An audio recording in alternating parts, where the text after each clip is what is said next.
What was Cash Money doing when P and No Limit was popping off? I never knew him of no streets. Like not in the streets? Nah, I kinda knew him because he played basketball. Then they left and came back. I ain't understand it. Went to Prides. They flies to California. Man, Slim would come in there and said, man, I'm sorry, we can't do the deal. He said, because Master P said, if we sign y'all, he leave. Cash Money, No Limit, that was real. Yeah, you know, they ain't with us, we ain't Calio Magnolia Pockets. Nah, that real. Went to Prides. They flies to California. Man, Slim would come in there and said, man, I'm sorry, we can't do the deal. He said, because Master P said, if we sign y'all, he leave. I could have brought Cash Money back in the days, you know, but they was from another side of New Orleans. I'm from another side, so it never really worked. If you ask Master P or Birdman if there was ever any beef, they'll both tell you no. But according to the streets and longtime fans, the truth might be a lot darker. Not only was there tension, but things allegedly turned deadly.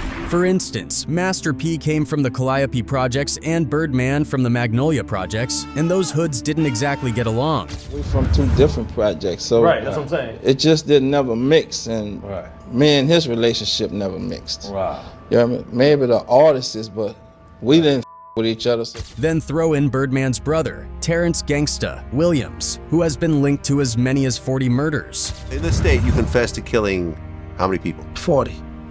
What? You confessed to killing 40 people in the state? Mm-hmm.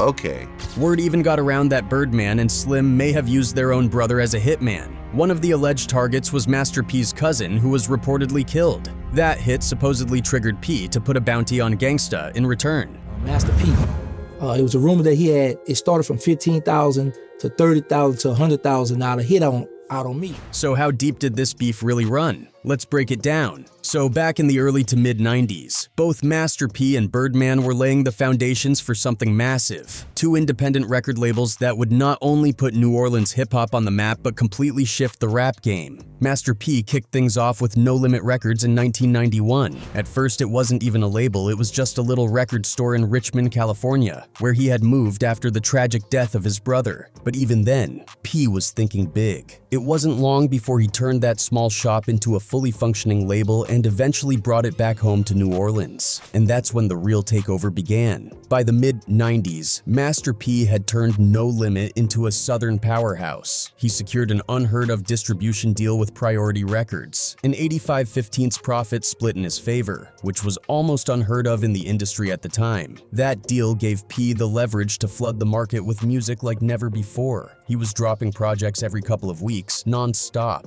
No Limit's artist roster was a deep bench of both local legends and national names. You had his brothers, C-Murder and Silky the Shocker, Mia X holding it down for the women, Mystical coming through with that wild energy, and even Magnolia native Soulja Slim, who originally went by Magnolia Slim, repping hard. No Limit was a machine, and every release came with that iconic tank logo and those wild, blinged-out pen and pixel covers that became their signature.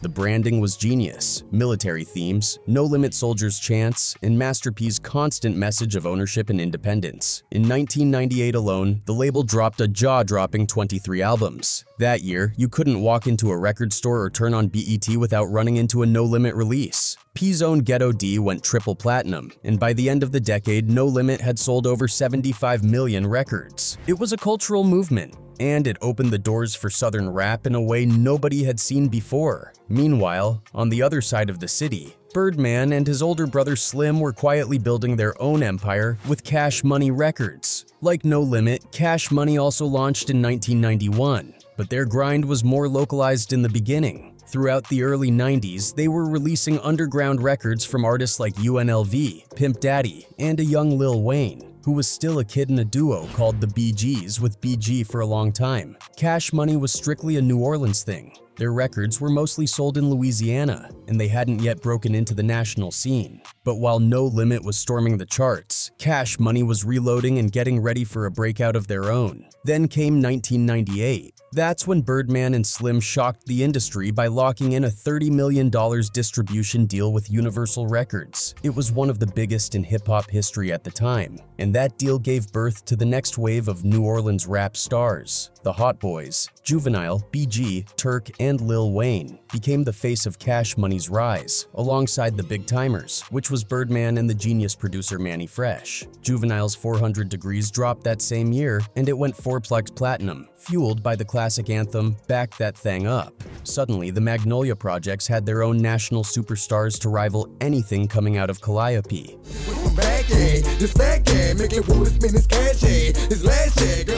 What made Cash Money stand out, though, was the sound. While No Limit had a raw, aggressive, brass-heavy vibe, Cash Money leaned into the bounce, New Orleans' own dance-heavy subgenre. Manny Fresh's beats were funky, melodic, and infectious, and lyrically they came with that hustler swagger, flashy, braggadocious, and full of charisma. By 1999, Cash Money was everywhere. Bling bling became part of everyday slang.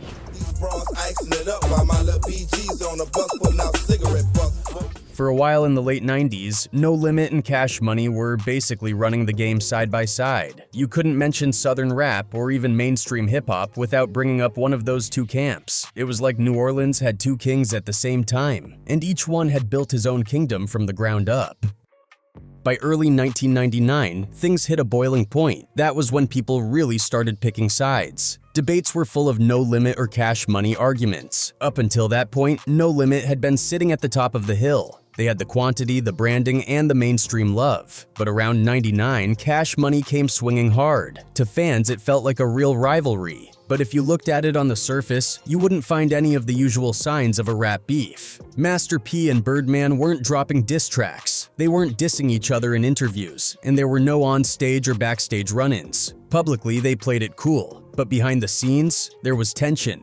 According to people who were there, the friction wasn't about personal beef between the artists. A lot of the rappers from both sides actually knew each other growing up or through the scene. Turk from Cash Money even said it himself. I wouldn't say the artists didn't get along. I'd say probably P and Baby. They had their reasons why we never did anything together. I wouldn't say the artists didn't get along. I would say probably P and Baby. You know, they probably had their little, reasons of why we never did anything together. So, while there wasn't any obvious animosity among the troops, the generals, Master P and Birdman, clearly had their own silent war going on. They weren't throwing punches, but they were definitely making strategic moves to outshine and outmaneuver each other. One of the earliest sparks came from a business deal gone wrong, or blocked, depending on who you ask. In the mid-90s, when both No Limit and Cash Money were hunting for major distribution deals to take their operations to the next level, Master P landed first with that historic Priority Records deal. Naturally, Birdman and Slim tried to follow the same path. They met with Priority executives, hoping to secure a deal for Cash Money.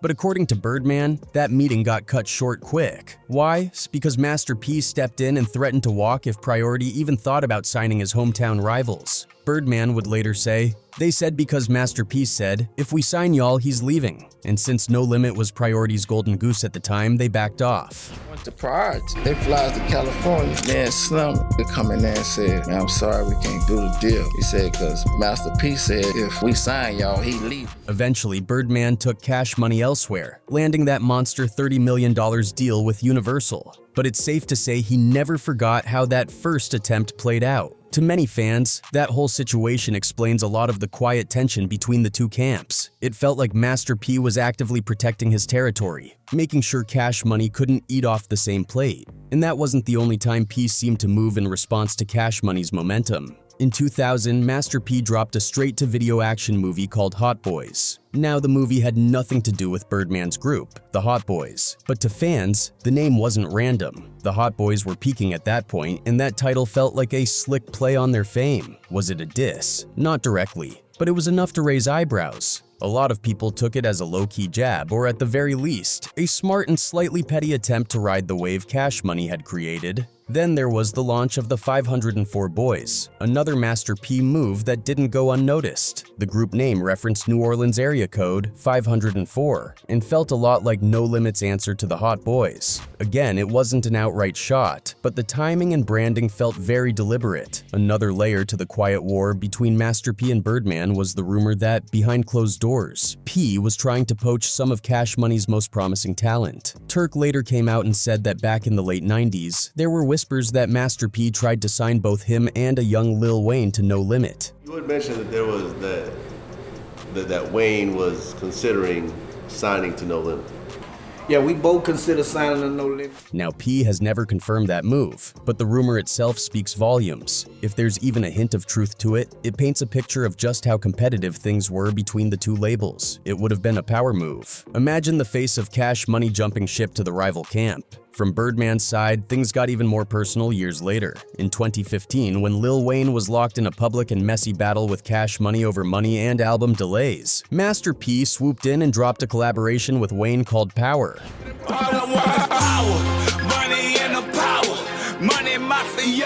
On the surface, it seemed like a dope link-up between two Southern legends, but if you read between the lines, it felt like P was making a statement. For Birdman, already catching heat from the media and his own camp, that move probably stung. It looked like P was inserting himself right into Cash Money's internal drama. Still, despite all these subtle shots and behind-the-scenes shade, both men managed to keep it classy in public. Neither of them ever went on a full-blown diss campaign. You wouldn't catch Birdman bashing P in interviews, and P never made it his mission to air out Birdman's business either. They might not have liked each other, but there was a mutual respect. Even though we just don't get on together, we don't get on. Like, I don't fake it with people if I don't know you, I ain't hang out with you, I don't do that. Everywhere I got out, shout out to Cash Money, man, for doing what they gotta do.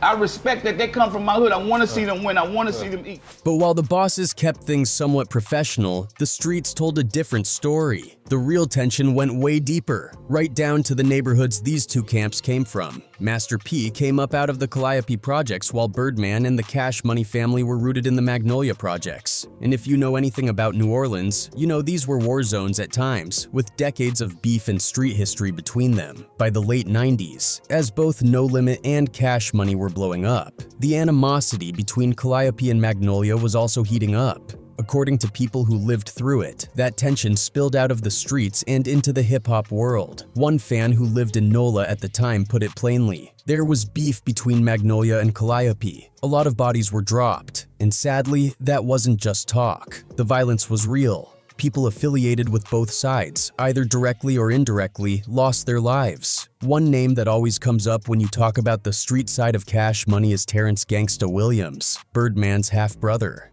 Terrence wasn't just a regular dude from the Magnolia. He was a notorious figure in New Orleans, rumored to be tied to dozens of murders and a central figure in the original Hot Boys, the street crew, not just the rap group. He was deeply entrenched in the streets, while Birdman and Slim were building Cash Money into a machine. And it's here that things get really dark. In the late 90s, Master P's cousin Randall Watts was murdered in New Orleans. The streets started buzzing, pointing fingers at none other than Terrence "Gangsta" Williams. People in P's circle reportedly believed Terrence had something to do with Randall's death, and that lit a serious fire. According to Terrence himself, word on the street was that Master P was so convinced of his involvement that he allegedly put a bounty on his head. At first, the number floated around was $15,000, but over time, the rumor grew, and people started saying there was as much as $100,000 being offered for Terrence's life. Master P, it was a rumor that it started from $15,000 to $30,000 to $100,000 hit out on me. He didn't know me, I didn't know him. And they had a rumor that I had killed his cousin. Terrence has always denied having anything to do with Randall's murder. In a 2024 interview, he said it was all a misunderstanding. He even claimed he had a brief conversation with one of P's family members who confirmed that Master P was out for retribution. Still, Terrence says he never had a chance to talk it out with P directly, never got to explain his side of the story face to face. Did you and Master P ever have a conversation or work things out, or? No. Never. Whether the truth will ever be fully known is anybody's guess, but that situation shows just how real and deadly things got behind the music. But the tension between No Limit and Cash Money wasn't just one-sided. If anything, the violence and retaliation allegedly went both ways. While some of the details remain murky and unverified, the whispers in the streets were loud and constant. People talk about how close associates from each camp were either targeted or killed, supposedly as payback or part of the ongoing power struggle. One common rumor was that someone affiliated with Cash Money had something to do with the death of someone very close to Master P. Specifically, there was talk that a known hustler tied to Cash Money was behind the murder of P's brother. Now, the facts around that claim are sketchy at best, and Master P's actual brother, Kevin Miller, was reportedly killed during a robbery gone wrong, not necessarily in a targeted hit. On the flip side, there was also a rumor floating around that someone from No Limit's circle was responsible for killing Birdman's sister, but this appears to be false. None of Birdman's known sisters were killed in any kind of street violence. One of them passed away in a car accident in 2006. Still, the fact that people even believed it at the time shows how intense the atmosphere was. Now, if you're looking for an incident that's a little more documented, the early beef between No Limit's Mystical and Cash Money's Yellow Boy from UNLV is a standout example. It predates Mystical even signing with No Limit, but the energy it brought added to the overall storm. Back in 1994, Mystical's sister was tragically murdered, and he released a deeply emotional track called Murderer, where he basically called out her killer. I fucking murdered my sister. Street gossip at the time pointed fingers at Yellow Boy. Fast forward to 1997, Yellow Boy was shot and killed in New Orleans. A lot of people assumed it was payback, though no one was ever officially tied to it. Neither Master P nor Birdman orchestrated that conflict. It was personal between the artists, but once Mystical joined No Limit, his past beef became part of the broader tension between both camps. No Limit, whether they wanted it or not, inherited that bad blood. To make things even more chaotic, Terrence "Gangsta" Williams later claimed that the drama between No Limit and Cash Money was also fueled by outside forces. According to him, shady police officers and a local drug lord played a role in fanning the flames by deliberately spreading misinformation. In an already volatile scene like New Orleans in the 90s, it didn't take much to spark violence. A rumor could get someone hurt, or worse. It's no surprise then that Birdman and Master P barely ever crossed paths face to face back then. Even though they both repped New Orleans and lived relatively close to each other, they made sure to avoid bumping into one another. There was just too much history, and too many guys around them who were ready to ride at a moment's notice. A casual run-in could have turned deadly, so they kept their distance, probably for the best. Fast forward to more recent years, and that underlying tension still occasionally bubbles to the surface. Take what happened in 2022, for example. During a Hot Boys reunion show in New Orleans, Master P showed up on stage as a surprise guest. The appearance was apparently arranged by the city's mayor as a way to celebrate New Orleans' hip-hop legacy. But according to Terrence "Gangsta" Williams, Birdman wasn't thrilled about it. In fact, he took it as a subtle diss. From his point of view, it looked like the city was giving P a moment on his turf at his crew's event, despite their long and complicated history. And you said that Birdman was actually upset about it because Master P and Cash Money really didn't get along historically. It might have seemed like a small gesture on the surface, but for Birdman, it felt like the city was rubbing salt in old wounds. It served as a reminder that New Orleans loves both No Limit and Cash Money, whether Birdman is cool with that or not. That one appearance stirred up enough noise that it made headlines again in 2024, proving that this whole dynamic between P and Birdman still hits a nerve.